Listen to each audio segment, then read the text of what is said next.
Fala, povo de Deus, que Jesus te abençoe. Chegamos à primeira carta aos Coríntios, no capítulo 3.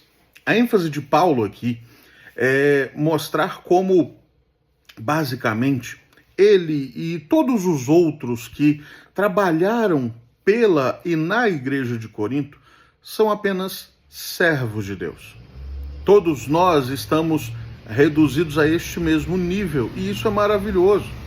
A Igreja de Cristo Jesus, conquanto contenha funções diferentes, tenha posições diferentes, no fim das contas, é formada essencialmente por servos, por pessoas que estão ali dispostas a servir.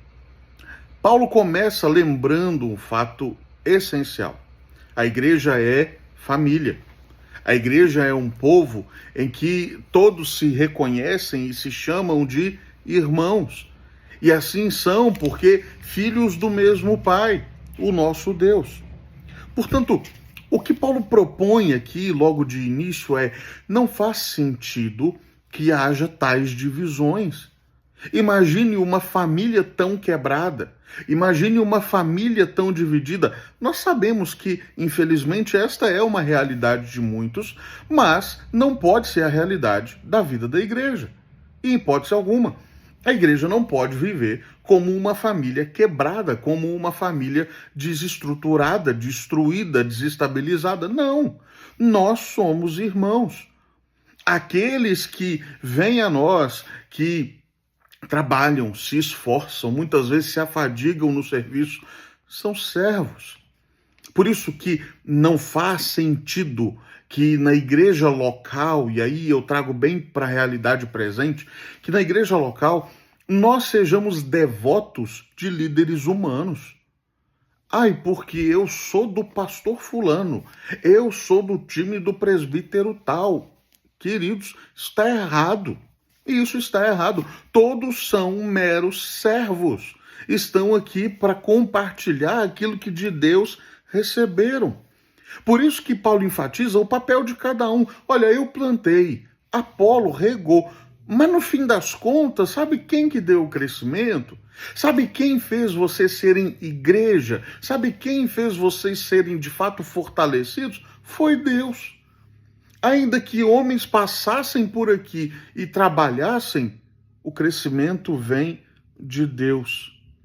De Deus nós somos, isso aqui é muito precioso, diz ele no verso 9, de Deus nós somos cooperadores, trabalhando juntos, portanto. Não somos os donos da obra, não somos os senhores dessa obra, somos cooperadores de Deus. Nós somos, diz Paulo, e nesse capítulo o apóstolo Paulo usa diversas figuras para a igreja, fala da igreja como família, mas fala também da igreja como lavoura de Deus, como edifício de Deus. Deus tem um cuidado especial pelo seu povo, isso é um fato. Deus tem um cuidado especial porque é sua família. Deus tem um cuidado especial porque somos lavoura dele, e, portanto, ele nos plantou, ele cuida de nós, ele investe no nosso crescimento, ele nos limpa para que possamos dar mais fruto. Ele tem um cuidado especial de nós porque nós somos edifício e ele quer nos ver firmes, ele quer nos ver de pé, de fato, quer nos ver sem sermos abalados a ponto de cair e ruir. Somos edifício de Deus. Paulo segue o texto mostrando que, no fim das contas, o que é necessário é que façamos o trabalho com zelo, com devoção, sobre um único fundamento: Cristo. A igreja não pode ser edificada, a igreja não pode ser construída sobre outro fundamento que não Cristo. Nós não podemos construir a vida da igreja sobre pessoas, sobre líderes humanos, sobre pastores, sobre presbíteros, sobre bispos, sobre o que quer que seja. Nós não podemos fazer a vida da igreja girar em torno de servos meramente humanos. O fundamento é Cristo Jesus. Isso precisa estar sempre em nossa perspectiva. Quando nós nos perdemos nisso, nós tiramos Deus do centro. Isso é muito perigoso. Nós tiramos aquele que é o fundamento, de fato, da base da igreja. Nós tiramos Cristo do alvo da igreja. Nós temos um problema sério, porque afinal, o que nos faz cristãos é que somos seguidores do Cristo.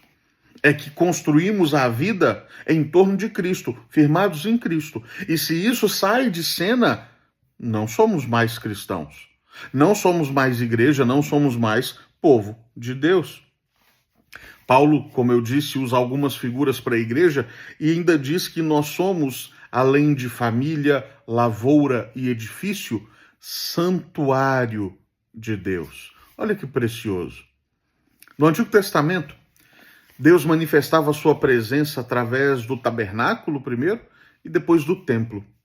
Hoje, nós somos templo de Deus. Nós somos santuário de Deus. O Espírito do Trino Deus habita em nós. Isso é precioso. Nós somos igreja em comunidade, em comunhão uns com os outros, sendo juntos santuário de Deus. Portanto, conclui Paulo nesse capítulo, ninguém se glorie nos homens, porque tudo é vosso. Seja Paulo, seja Apolo, seja Cefas, seja o mundo, seja a vida, seja a morte, sejam as coisas presentes, sejam as futuras, tudo é vosso. E vós? E vós de Cristo, e Cristo de Deus. Isso deve estar em nosso coração continuamente. Pertencemos ao Senhor. Somos servos uns dos outros pelo amor. E todos, pela graça que nos alcançou, pertencemos ao Senhor. A igreja precisa caminhar unida, porque unida vive este pertencimento àquele que a uniu, àquele que a chamou, àquele que a salvou, àquele que a redimiu, o Senhor nosso Deus.